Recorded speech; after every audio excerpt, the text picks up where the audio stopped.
nemeye nta gahato ko wowe Kabarungi Jessica umbera umugore. Nemeye nta gahato ko wowe Ndayishimiye Peacemaker umbera umugabo.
Mwaka w'ibihumbi 2015 aho ngaha niho dusanga mu by'ukuri ibigendanye n'uyu muhango wo gushyingira abakwe n'abageni.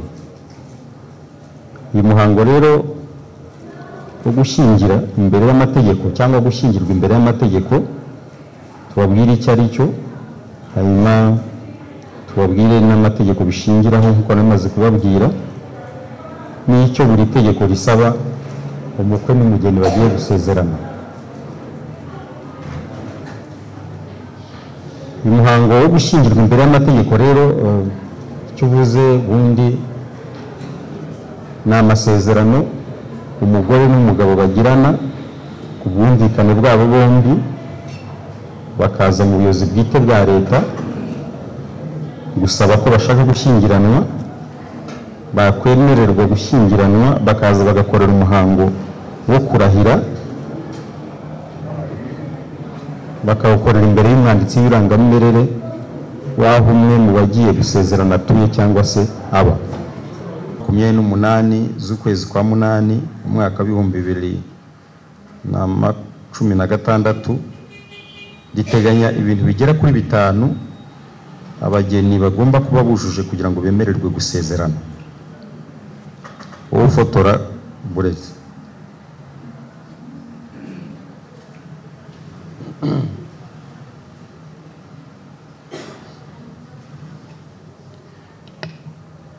Ko nababwiraga itegeko rigenga abantu n'umuryango teganya ibintu 5 umugore n'umugabo bagomba kuba bujuje kugira ngo bemererwe gusezerana. Icya mbere nuko umwe agomba kuba ari umugore undi ari umugabo. Bivuze ko nta basezerana bahuje igitsina. Buriya niyo mpamvu tujya tubasaba ko iyo mugiye kwiyandikisha mugomba no kuza abantu bakabareba kababona. Mushobora gusanga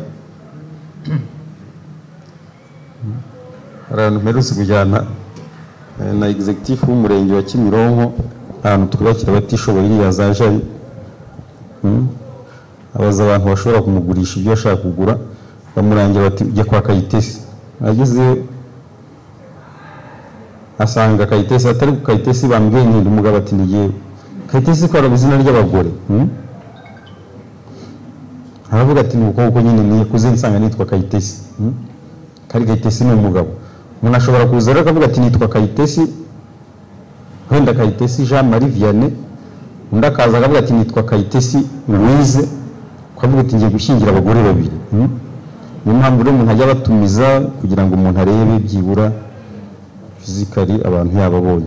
Cyambere nuko umwe agomba kuba ari umugore undi ari umugabo, kuko amategeko tugendera mu gihugu cyacu ntiyemera gushyingirana abantu bahuje igitsina.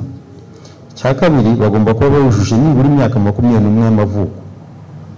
Itegeko tugendera mu gihugu cyacu imyaka yo gusezerana ni ukuva kuri 21, bitandukanye n'imyaka y'ubukure. Umuntu ageze ku myaka 18 abakuze hari ibyo amategeko amwemerera kuba yakora utiriwe abaza n'ababyeyi, ariko rero imyaka 21 niyo myaka fatizo yo gushyingiranwa cyangwa yo gusezerana. Rero bagiye kubana buri wese agomba kuba afite nibura imyaka 21 y'amavuko. Cya gatatu, bagomba kuba batarashyingiwe ahandi imbere y'amategeko.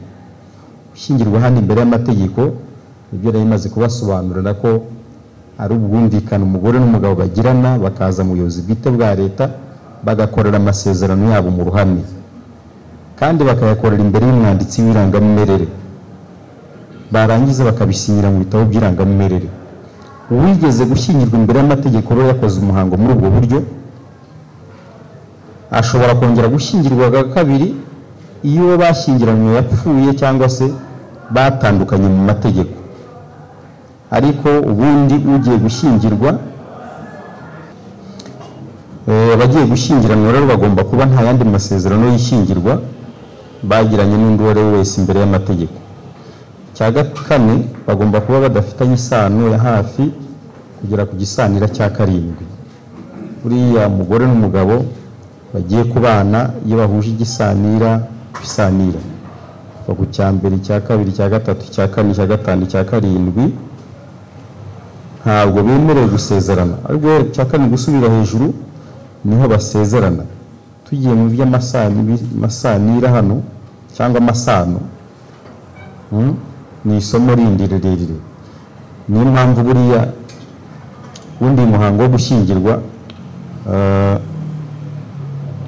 no muri itegeko rigenga abantu n'umuryango, ingingo ivuga ko uyu muhango wo gushyingirwa imbere y'amategeko ubundi ubanzirizwa n'indi mihango 2: umuhango wo gusaba irembo n'umuhango wo gusaba umugeni no gukwa. Iyi mihango uko ari 2 ni imihango ya ngombwa ku miryango yombi, waba umuryango w'umuhungu n'umukobwa, kuko iyi miryango yihuye niyo yemeza ko nta nzitizi cyangwa ingorane zirimo zatuma abana babo badashyingirana. Bareba amasano bafitanye, bakareba ko imyaka yuzuye, bakareba ko umwe ari umugore undi ari umugabo, bakareba ko batigeze bareranwa. Iyo umwe yareranwe n'undi cyangwa se akagira uruhare rwo kumurera, ura n'itegeko ntiryemera ko bashyingirana. Babana bakabyara ariko ntibasezerana. Rero iki cyerekeranye n'amasano buriya imiryango iraterana, ni nayo mpamvu itanga uburenganzira bwo kujya gusezerana imbere y'amategeko. Rero cya kane nuko mugomba kuba nta sano y'ubuvandimwe yabiziguye cyangwa itaziguye muba mufitanye. Cya nyuma nuko bagomba kuba batareranywe cyangwa se ngundi agira uruhare rwo kurera mugenzi we, ko nababwiraga bareranywe ntibemerewe gushyingiranwa. Ibi ni ibiteganywa n'itegeko rigenga abantu n'umuryango. Twigiye hirya gato nababwiye ko umuhango wo gushyingiranwa unareba no kubijyanye n'imicungire y'umutungo w'abashakanye, impano n'izungura. Ni ngombwa ko nabyo mubyumva mukabiganiraho kandi mukabyemeranywaho. Itegeko ryateganije uburyo bw'imicungire y'umutungo w'abashakanye. Teganya uburyo 3: hari uburyo bw'ivangamutungo rusange ni ubwa mbere, uburyo bwa kabiri n'uburyo bw'ivangamutungo w'umuhahano, uburyo bwa gatatu ni ivanguramutungo risesuye. Uburyo uko ari 3 nabwo buteganywa n'itegeko. Umugore n'umugabo bagiye gushyingiranwa bumvikana uburyo bubanogeye buzaborohera, bumva kimwe bombi bazifashisha mu micungire y'umutungo wabo. Kandi agira mbibutse ko buriya nta muntu utagira umutungo, yaba umukobwa yaba umuhungu bagiye kubana, nta utagira umutungo, kuko umutungo ni ikintu icyo ari cyo cyose gifite agaciro mu mafaranga. Ushobora kuba mukorera umushahara uza buri kwezi, uwo ni umutungo. Ushobora kuba mufite iby'agaciro mu rugo byimukanwa, amamodoka, cyangwa se ugasanga ufite n'imitako y'agaciro mu rugo. Ushobora kuba mufite amazu, ibibanza, yose ni imitungo. Mwaba mwarayihawe n'ababyeyi cyangwa se mwarayirazwe, yose ni imitungo. Rero nta muntu utagira umutungo. Y'abantu babiri bagiye kubana bumvikana uburyo bumwe bazifashisha muri ubu buryo butatu buteganywa n'itegeko. Iyo muhise mu buryo bw'ivangamutungo rusange rero, kandi ko bagiye gushyira hamwe imitungo buri wese yari afite atarabana na mugenzi we, ukayihuriza hamwe, mwamara no kubana mukajya mukora muyongera, kandi buri wese akayigiraho uruhare rungana n'urwa mugenzi we. Ubu buryo bwitwa uburyo bw'ivangamutungo rusange. Hakaba uburyo bwa kabiri bw'ivangamutungo w'umuhahano, yo ni amasezerano mugirana mukavuga ko muzavanga imitungo muzunguka mumaze gusezerana. Muhise mu buryo bw'ivangamutungo w'umuhahano rero, ubu ni amasezerano mwagirana mukamuti tugiye gusezerana kuri uyu munsi kuri iyi tariki, nitumara gusezerana maze kurahira maze no kubisinyira, imitungo twakunguka nyuma yo gusinya niyo tuzahuriraho. Ariko iyo nari mfite ntarasinya ntararahira igakomeza kuba umwihariko wanjye. Rero uko kugira umwihariko imitungo wari ufite utarasezerana mugahurira ku mitungo mwungutse mumaze gusezerana, ubwo buryo babwita uburyo bw'ivangamutungo w'umuhahano. Hakaba uburyo bwa gatatu buteganywa n'itegeko bw'ivanguramutungo risesuye. Yo ni amasezerano y'ubwumvikane ko nta mutungo muzigera muhuza n'iri na rimwe. Buri wese umutungo afite ugakomeza kuba uwe, n'undi ugakomeza kuba uwe, mwamara no kubana mugasezerana, buri muntu umutungo yari afite agakomeza kuba uwe, akajya akora awongera, awufiteho uburenganzira 100%, akawucungira aho ashakiye, aho ashatse nako akawutanga igihe awushakiye, akawugurisha igihe ashakiye, akawugabira uwo ashatse. Ubwo buryo babwita uburyo bw'ivanguramutungo risesuye.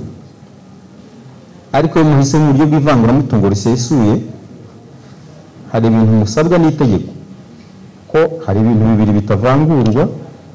Hari uburiri, mugomba kugira uburiri bumwe,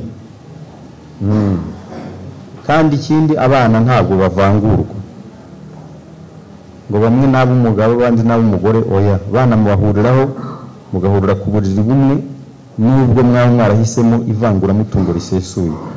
Kandi noneho mukumvikana uburyo muzajya mutunga urugo rwanyu. Gutunga urugo rwanyu buri munsi, mbere yuko mugira akandi kazi mujyamo, muricara mugakora imibare y'ibatunga uwo munsi, buri wese mbere yo gutandukana mujya ku kazi, buri wese akazana uruhare rwe akarushyira hariya, n'undi akazana urwe akarushyira hariya. Utaruzanye aba yishe amasezerano, buriya bashobora no ku mafunguro ntajyaho, uramukumira kuko aba yishe amasezerano mwagiranye y'ivanguramutungo risesuye. Uburyo uko ari butatu rero buteganywa n'itegeko, nabwo bageni bacu muramuhitamo ubwo mwumvikanyeho bubanogeye.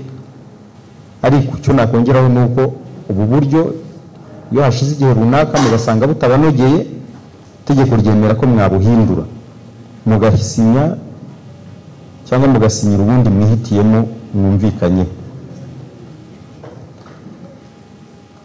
Nababwiye rero ko uyu muhango nawe ushingiye ku itegeko nshinga rya Repubulika y'u Rwanda ryavuguruwe kugeza ubu mu mwaka wa 2015 mu ngingo yaryo ya 17 ivuga ko ubushakane bw'umugabo umwe n'umugore umwe ari bwo bwonyine bwemewe. Bivuze ko nta buharike bwemewe. Umenye ko niba mugiye gusezerana, buri wese uza kurahira akavuga ko yemeye kuba umugabo, undi akemera kuba umugore, ni uwo nguwo, nta wundi uzigera ugirana amasezerano nawe igihe uwa mbere akiriho cyangwa se igihe mutaratandukana mu mategeko. Itegeko nshinga rirabiteganya, bivuga ko ubuharike ntabwo bwemewe. Mu ngingo ya 18 yo ivuga ko umuryango mugiye gushinga niwo shingiro ry'abanyarwanda twese. Bivuze ko umuryango ushyigikiwe na leta, kandi iteka leta igerageza kuwurengera. Niyo mpamvu hajyaho amategeko arengera umuryango. Bageni bacu ndagira ngo undi muntu amaze gusobanukirwa gushyingirwa imbere y'amategeko icyo ari cyo, ko ari ubwumvikane bw'abantu babiri bakaza bagakora amasezerano yabo mu ruhame kandi bakayakorera imbere y'umwanditsi w'irangamimerere kandi bakanabisinyira gushyingiwe byemewe n'amategeko. Kandi ibishingirwaho kugira ngo umuntu ashyingirwe ni ibintu bitanu. Cya mbere ni uko umwe agomba kuba ari umugabo undi ari umugore. Cya kabiri ni uko buri wese agomba kuba nibura afite imyaka 21 y'amavuko. Cya gatatu ni uko nta yandi masezerano y'ishyingirwa buri wese yigeze agira ngo ayo masezerano aba akiriho. Cya kane ni uko mutagomba kuba mufitanye isano y'ubuvandimwe ya bugufi. Cya gatanu ni uko mutagomba kuba mwarareranywe cyangwa se umwagira uruhare kurera mugenzi we. Mbwiye ko kandi umuhango ureba no ku micungire y'umutungo w'abashakanye, yaba ivanguramutungo ivangamutungo rusange, ivangamutungo w'umuhahano n'ivanguramutungo risesuye. Mugomba kumvikana uburyo bubanogeye muhitamo. Kinababwiye nuko mu gihugu cyacu nta buharike bwemewe. Iyo umuntu asezeranye n'umugore umwe ni uwo, cyangwa asezeranye n'umugabo umwe ni uwo nguwo. Wongera gusezerana iyo mwasezeranye mwatandukanye mu mategeko cyangwa se yapfuye. Ikindi ni inshingano ngira ngo mbabwire. Iyo umuntu amaze gusezerana abaye umugore undi abaye umugabo, hari inshingano nyinshi ziba zimutegereje agomba kuzuza kandi neza. Inshingano ya mbere ni inshingano yo kubana. Kubana bivuze bwumvikane, mugirana ko mugiye kubana, kagena mukaba ahantu hamwe hazwi, biye ko mugomba kuba mu nzu imwe mu cyumba kimwe ku buriri bumwe. Kandi ibintu byo mukabikora mutarengeje umwaka mumaze gusezerana. Iyo murengeje umwaka nta mpamvu buri umwe wese yatanze mwumvikanyeho, ni impamvu yatuma mutandukana. Kubana rero kandi bitangira umunsi mwasezeranye. Buriya niho itegeko rikwita umugabo undi rikamwita umugore. Iyo mutaritegura neza ntago mugomba kurenza umwaka mutarabana. Ariko mwiteguye murasezerana, twabasezerera mugahita mujya kubana.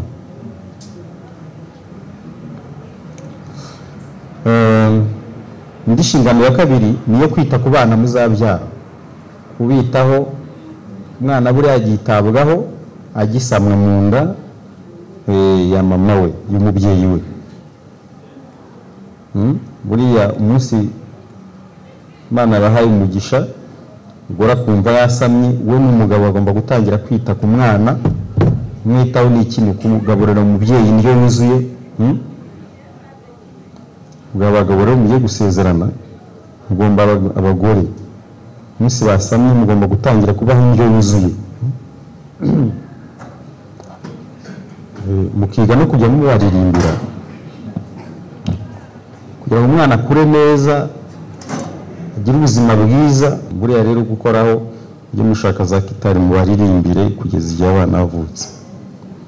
Namara kubyara rero umwana agomba kuvuzwa, akagaburirwa,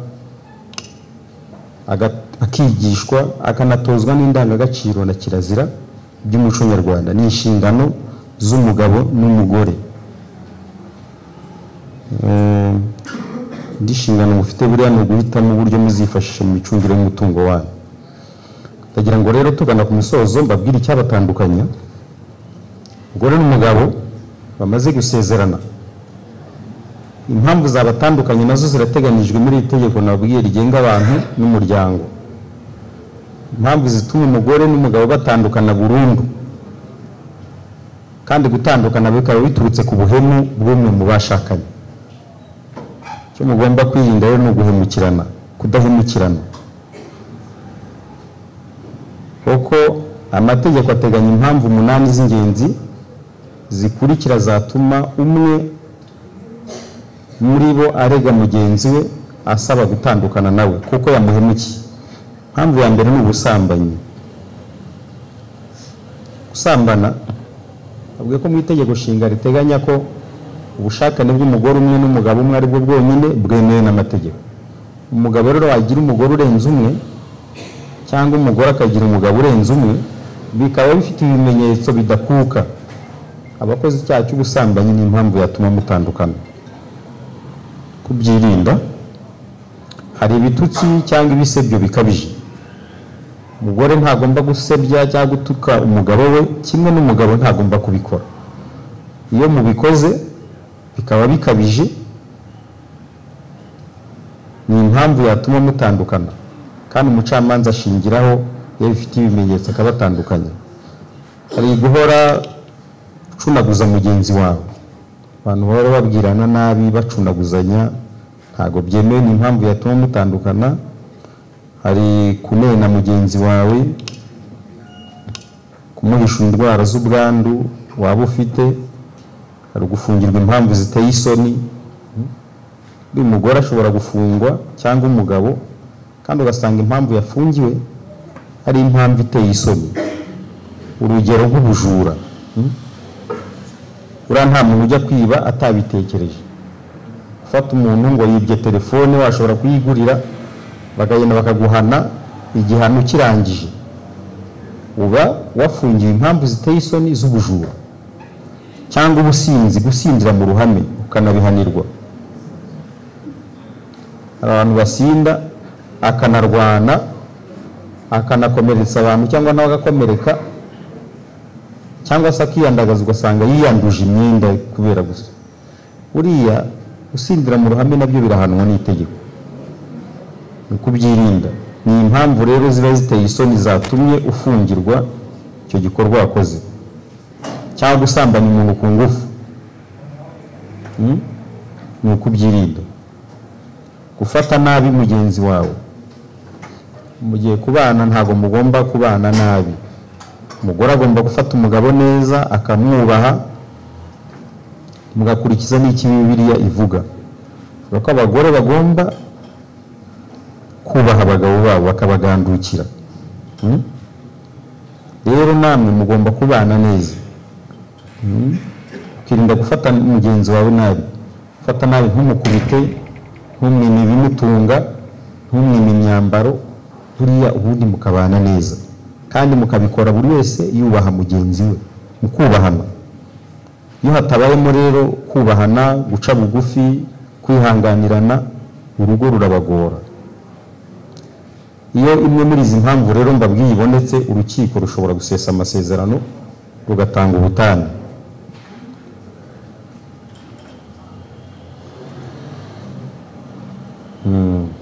Ndagira ngo rero bageni bacu mbabaze za nshingano musabwa n'itegeko zo guhitamo uburyo muzifashisha mu micungire y'umutungo wanyu. Duhereye kuri Nzaramba Eric na Uwera Dina, barahari. Tubwire uburyo mwahisemo muzifashisha mu micungire y'umutungo wanyu.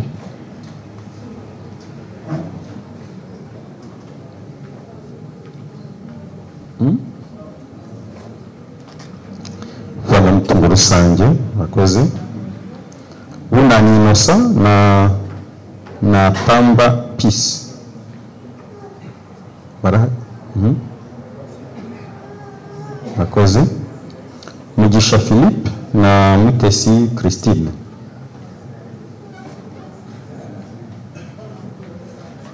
Okay. Ndayishimiye Peacemaker na Kabarungi Jessica. Timote Tuyishime Sengiyumva na Umurerwa Shadia. Vanga mutungo Muhanga. Murakoze cyane. Ndagira ngo rero tugane ku musozo w'umuhango.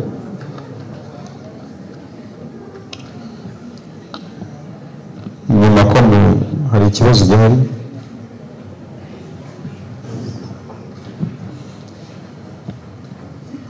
tugana ku musozo rero w'umuhango. Ndagira dukurikire ku gikorwa cyo kurahira. Uyu muhango rero tugiye kujyamo ni umuhango ukomeye cyane, impamvu ukomeye ni uko hariho buri wese agiye gufata icyemezo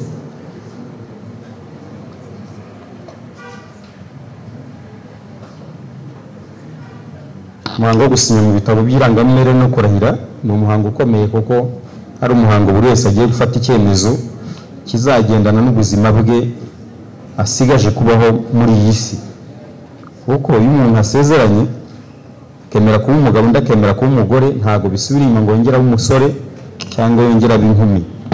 Niyo mpamvu ari icyemezo kigomba kubanza gutekerezwaho. Uyu muhango uko ukorwa rero habanza umugabo akaza hano imbere n'umugore agafatisha ibendera ry'igihugu n'akaboko k'imoso, ak'iburyo akazamuye, agasubira mu magambo akubiye mu ndahiro musanga hano imbere, asoma iyo ndahiro yuzuzamo amazina ye n'ay'umugore we, kandi icyo gihe umugore aba amuhagaze iruhande iburyo bwe.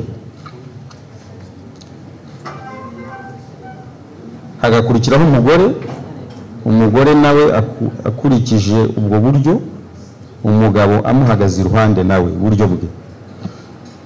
Abatazi gusoma turabasomera, ariko tukabanza kubabaza niba babyemera ko tubasomera.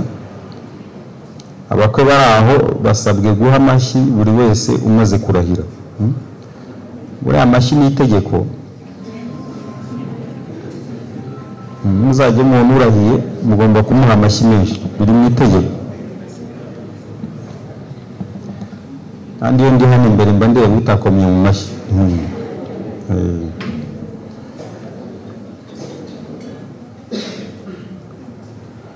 Basoza rero hagakurikiraho gusinya k'umukwe n'umugeni n'ababahagarariye. Abyo baza bakatubwira mu duhe ibitabo dusinyemo, ntabwo tugisinyisha mu bitabo. Niyo mpamvu abantu bagiye gusinya tuba tubasaba kugira ngo mutuze amajwi yanyu yo kuzamuka cyane, kuko atera igikumwe. Twe tubikora mu buryo bw'ikoranabuhanga. Iyo igikumwe cyanze kubera network tumufata amajwi, avuga ati jewe Ndanga Patrice nemeye ko wowe Umutoni Claudine umbera umugore, n'umugore nawe akabivuga gutyo, tugafata amajwi yabo akariyo tubika. Ndayishimiye Peacemaker, maze kumva icyo amategeko ategeka abashyingiranywe, nemeye nta gahato ko wowe Kabarungi Jessica umbera umugore, tukazabana uko twabyiyemeje kandi dukurikije uko amategeko ya Repubulika y'u Rwanda abiteganya.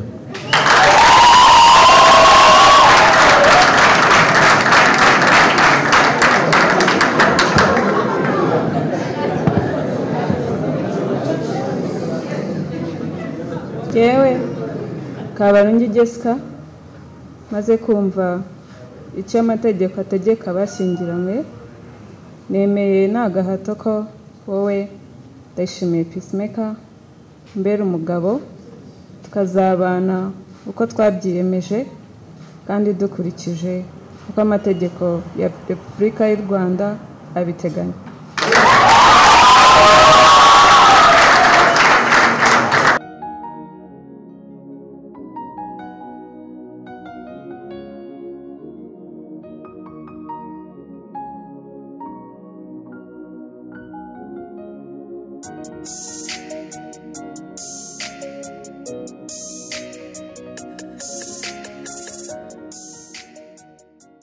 Jewe Ndanga Patrice, mwanditsi w'irangamimerere umurenge wa Kimihurura, maze kumva amasezerano ya Nzaramba Eric na Uwera Dina, Bunani Innocent na Tamba Peace, Mugisha Philippe na Mutesi Christine, Ndayishimiye Peacemaker na Kaburungi Jessica, Timothée Tuyishime Sengiyumva na Umurerwa Shadia, bagiranye imbere yanjye mu ruhame rwa benshi, shingiye kandi ku bubasha mpabwa n'amategeko, nemeje ko kuva ubu Nzaramba Eric na Uwera Dina, Bunani Innocent na Tamba Peace, Mugisha Philippe na Mutesi Christine, Ndayishimiye Peacemaker na Kabarungi Jessica Timothée Tuyishime Nsengiyumva na Umurerwa Shadia bashyingiranywe nk'uko amategeko abiteganya.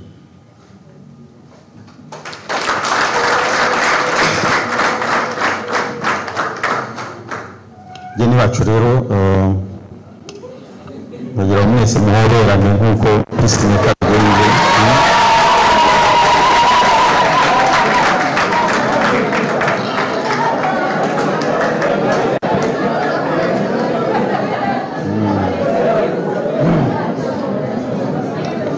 abandi namwe turi kumwe muri iki cyumba mwabaherekeje kambasabe tubakire mu muryango w'abasezeranye byemewe n'amategeko tubaha amashini n'impundu nyinshi.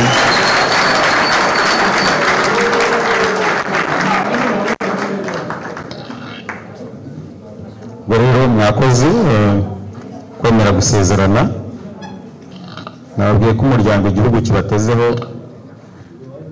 iminsi iri imbere ari uruhare rwanyu rukomeye, twakorana kubifuriza kuzagira urugo rwiza.